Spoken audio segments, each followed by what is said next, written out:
21 বছর বয়সী এক তরুণী নামাজের সময় মসজিদের ভেতরে প্রবেশ করে নামাজরত এক তরুণের সামনে নাচতে শুরু করেন এবং তার সামাজিক মাধ্যমে পোস্ট করেন, যা তীব্র আলোচনার জন্ম দিয়েছে। ইসলামী শিষ্টাচারের এই লঙ্ঘন সামাজিক মাধ্যমে ব্যাপক সমালোচনা ডেকে এনেছে। 6 জানুয়ারি 2026-এ তুরস্কের ঐতিহাসিক আজিজিয়ে মসজিদে ঘটেছে এই অনাকাঙ্ক্ষিত ঘটনা।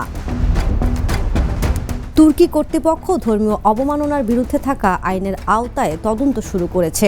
জানা যায়, তরুণী যে তরুণের সামনে নাচ করছিলেন তিনি তার প্রেমিক। এ ঘটনায় ওই তরুণী ও তার সঙ্গী আন্টালিয়ায় আটক হন। তবে তরুণীর বিবৃতির পরে তাদের মুক্তি দেওয়া হয়েছে।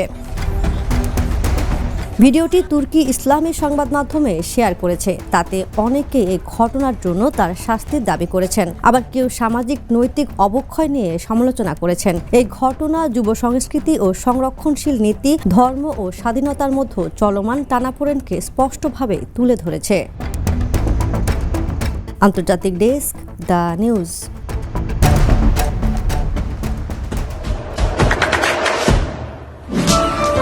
দেশে দেশে সবার সাথে দ্য নিউজ।